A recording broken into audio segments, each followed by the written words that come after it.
부메랑의 역사, 부메랑의 역사라는 제목으로 말씀 전하겠습니다.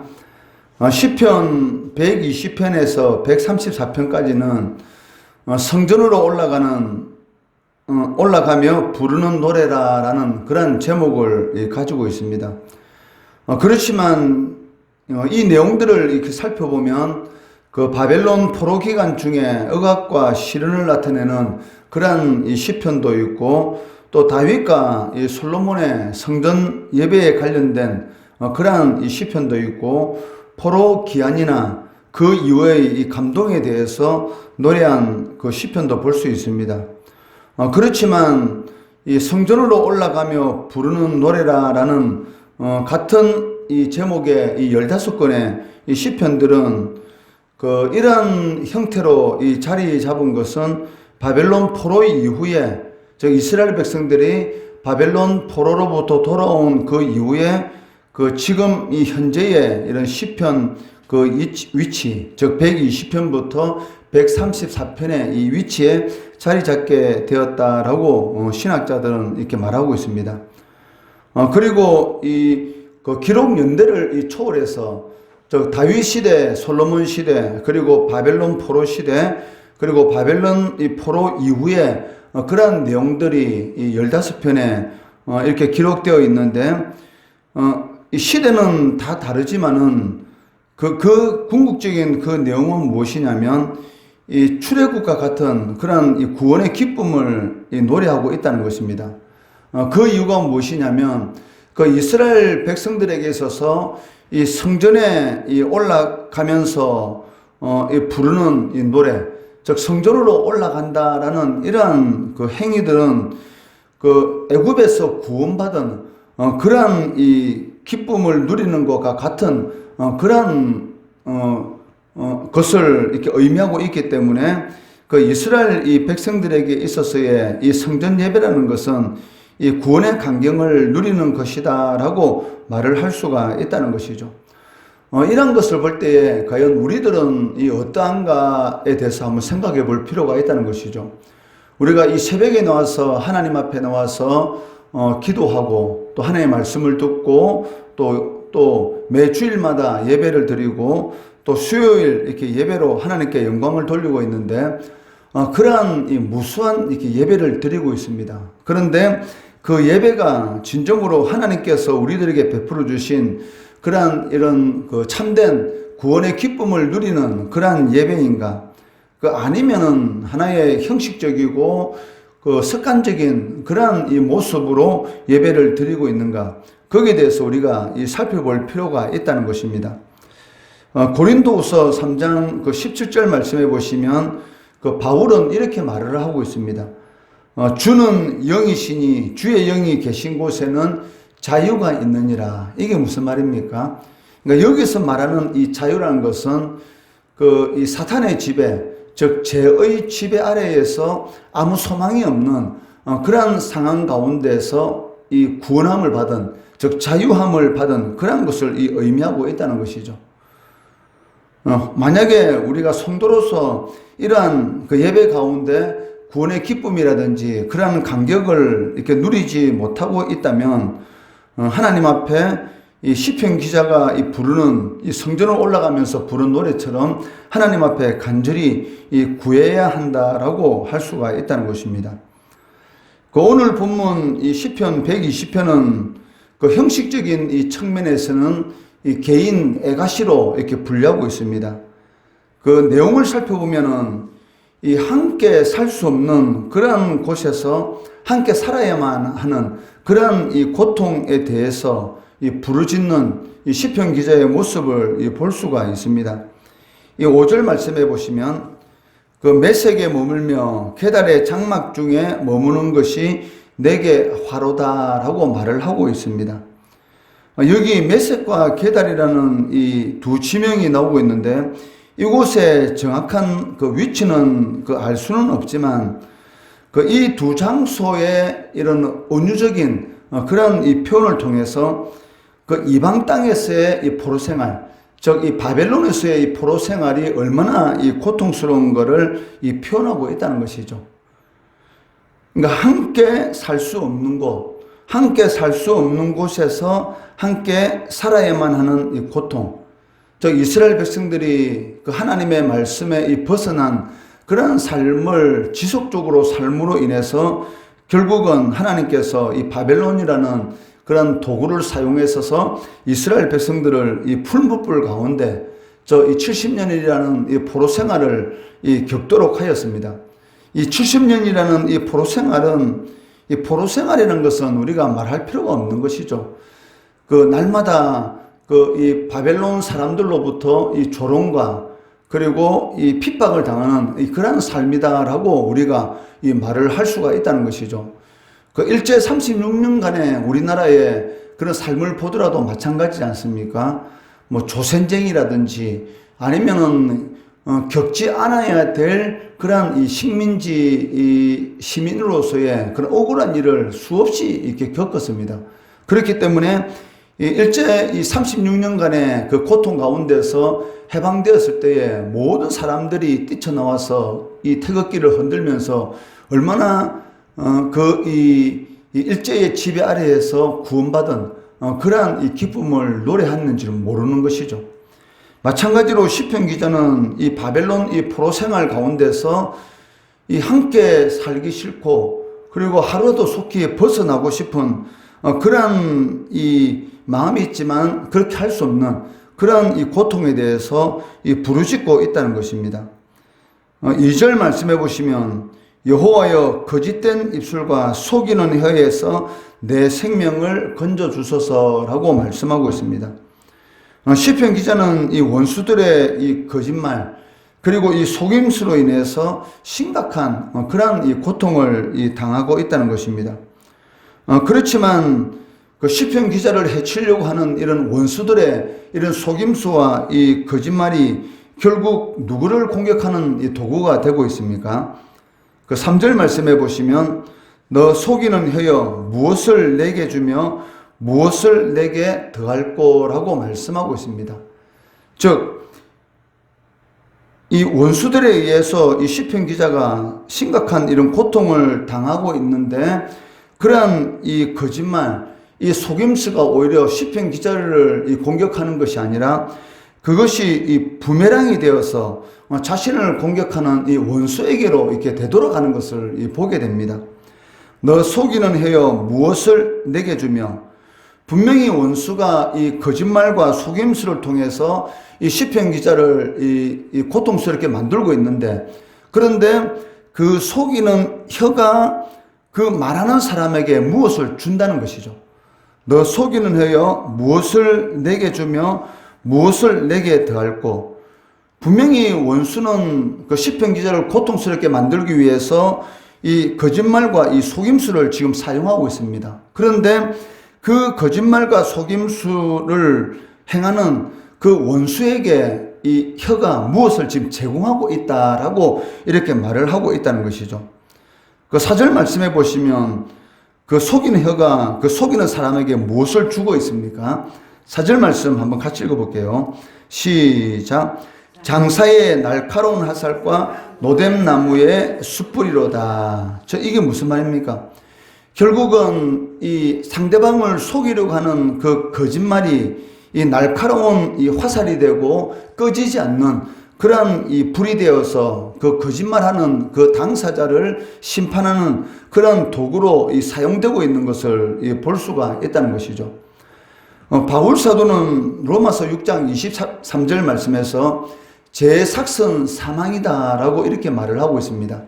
그러니까 이 말의 의미는 무엇입니까?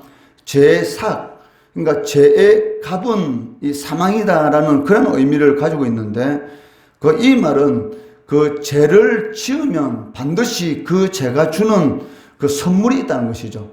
그러니까 죄를 짓는 사람에게 이 죄가 주는 선물이 있는데 그것이 무엇이라는 것입니까?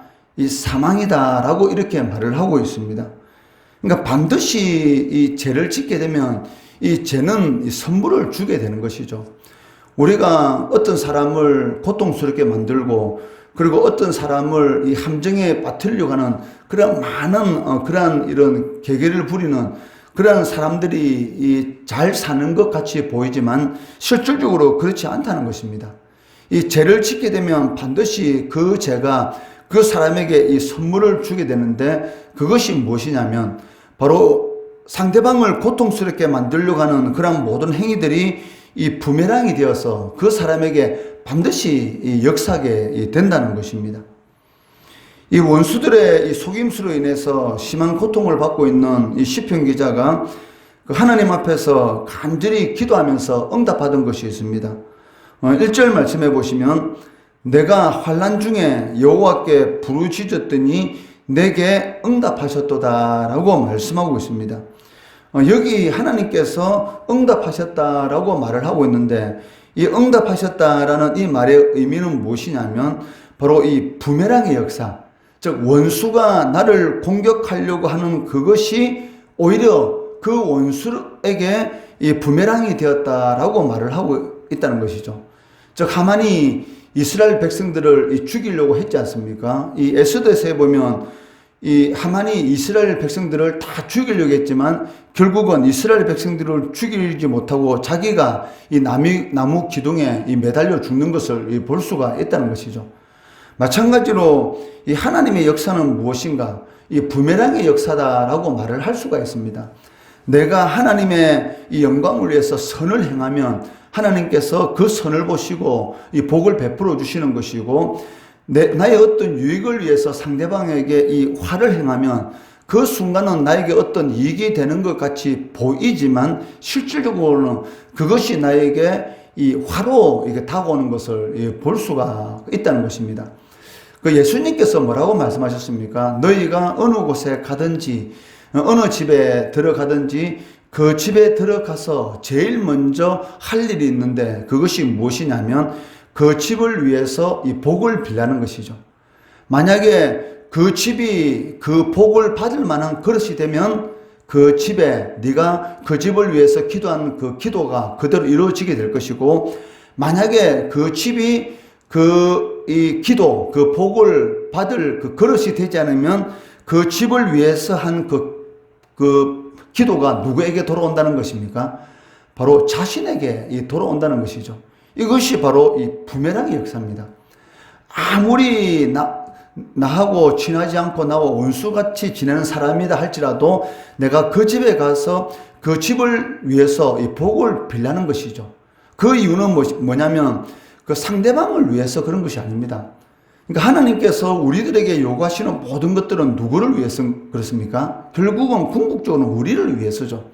그 하나님께서 먹든지 마시든지 무엇을 하든지 하나님의 영광을 위해서 살아라라고 이렇게 말을 할 때는 하나님을 위해서, 하나님의 영광을 위해서 살아라는 것이 아니고 누구를 위해서입니까?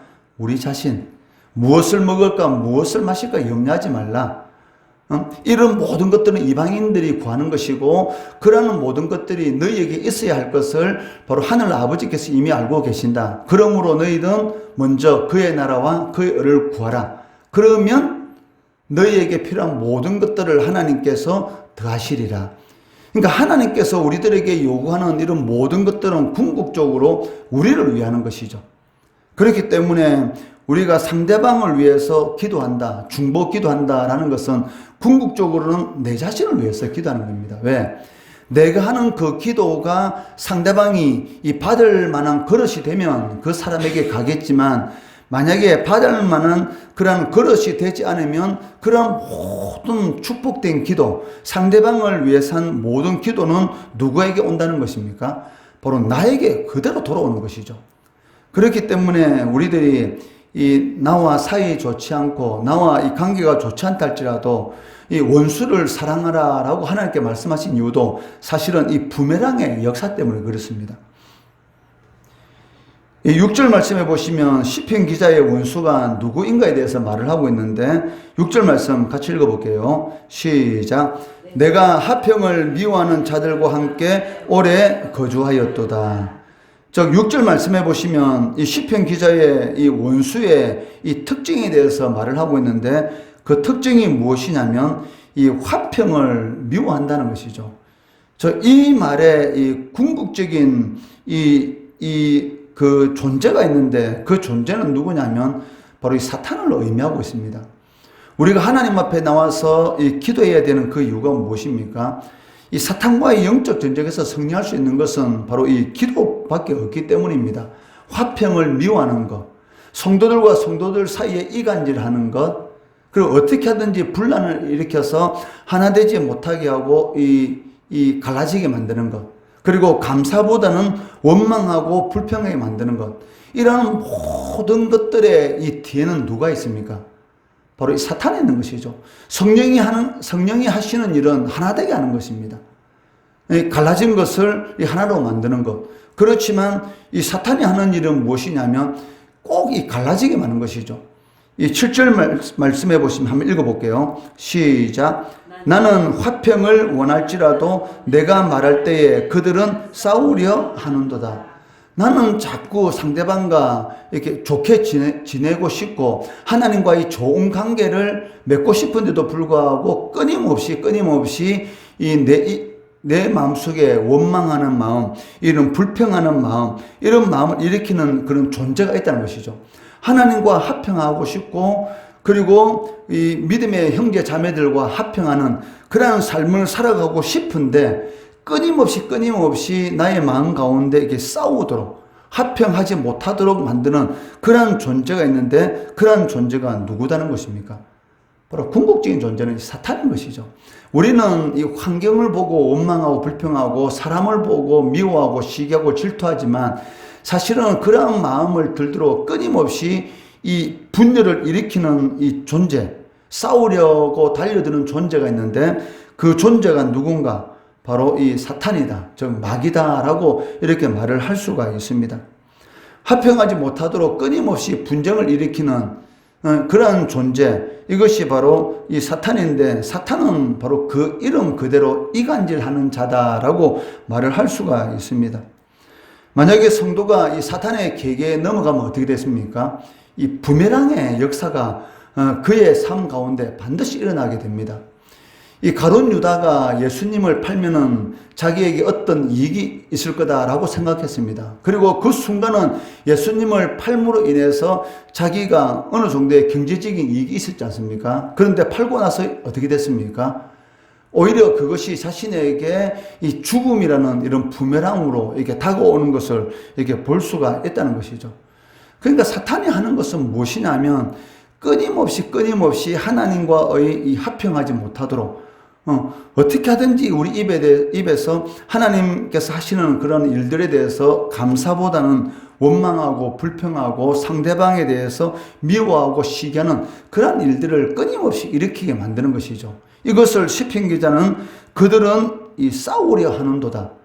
사실은 하나님이 우리와 싸우려고 하지 않지 않습니까?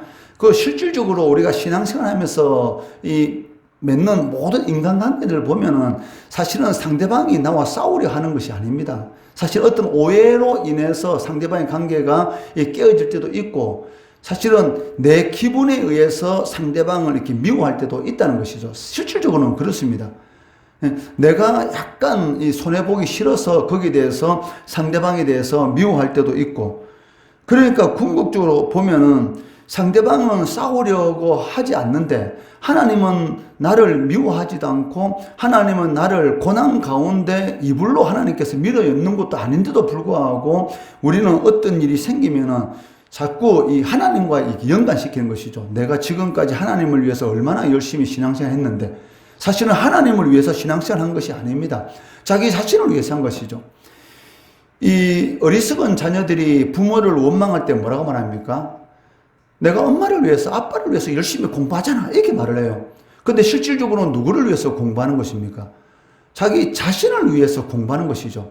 그런데 부모에게 불만이 있으면 하는 말이 무엇입니까? 내가 누구를 위해서 열심히 공부하는데, 이렇게 말을 하는 이런 어리석은 자녀들을 볼 수가 있다는 것이죠. 그런데 그런 자녀들과 마찬가지로 우리도 하나님께 똑같이 말합니다.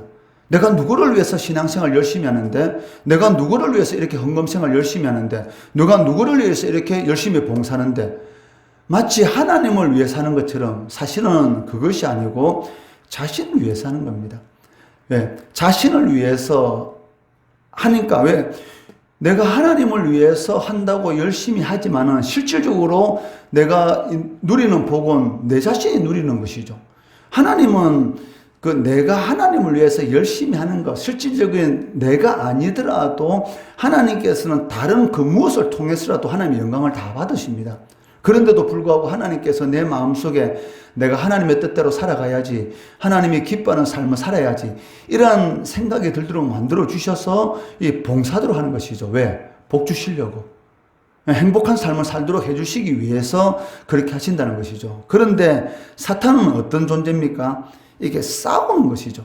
끊임없이 하나님에 대해서 원망하고 불평하고 이웃에 대해서 원망하고 불평하고 모든 문제는 나에게로부터 시작된데도 불구하고 상대방으로부터 문제를 찾으려 하는 것. 이 아담과 하와가 선악과 열매를 먹고 나서 나타난 정상이 무엇입니까? 이 상대방을 미워하고 첫째는 하나님을 미워하는 것이죠. 왜? 하나님 때문에 하나님께서 창조하신 이 여자 때문에 첫째는 하나님이 문제고 두 번째는 누가 문제입니까? 바로 이 여자가 이 선악과 열매를 가져와서 내가 먹었다는 것이죠. 그러니까 이 하나님과의 관계가 잘못되면 나타나는 정상이 무엇입니까? 이 싸우려고 하는 것이죠. 하나님과 싸우려고 하고 상대방과 싸우려고 하고 그렇기 때문에 이러한 이 부메랑의 역사, 잘못된 것들이 나에게 돌아오는 이런 부메랑의 이 역사에서 벗어나는 길은 단 한 가지인데 무엇입니까? 바로 이 기도하는 것이죠. 왜? 이 사단과의 이 영적 전쟁에서 승리할 수 있는 길은 단 하나밖에 없다는 것입니다. 그렇기 때문에 이 시편 기자가 이 고통 가운데 이 원수들이 자기를 속이려고 하고 그리고 자기를 거짓말로 이 심각한 위기 가운데 빠뜨리려고 하는 그런 상황 가운데서 하나님 앞에 끊임없이 이 기도하는 것을 볼 수가 있는데 1절 말씀에 내가 환난 중에 여호와께 부르짖었더니 내게 응답하셨도다. 부르짖으면 반드시 응답합니다. 이것을 꼭 명심하시고 기도할 때 이 싸우도록 만드는 이 사단의 이 계계에 시험에 들지 않게 되는 것이고 또 하나님의 이 부메랑의 역사, 내가 하나님을 위해서 이렇게 선을 베풀면 반드시 하나님께서는 부메랑이 되게 하시는 그런 은혜의 역사를 일으킨다는 것이죠. 이것을 꼭 명심하시고 하나님을 위해서 우리가 신앙생활 하는 것 아닙니다. 궁극적으로 나를 위해서 하는 것입니다. 이 세상에 줄 수 없는 그러한 이런 복된 삶을 살아가기 위해서 하는 것이지 우리는 자꾸 하나님을 위해서 뭐 하는 것처럼 어린아이가 내가 부모를 위해서 공부하는 것이 하는 것처럼 그것이 아니란 것이죠. 이것을 꼭 명심하시고 부르짖을 때에 이 부메랑의 은혜 역사를 체험하시는 우리 성도 되시기를 주의 이름으로 축원합니다.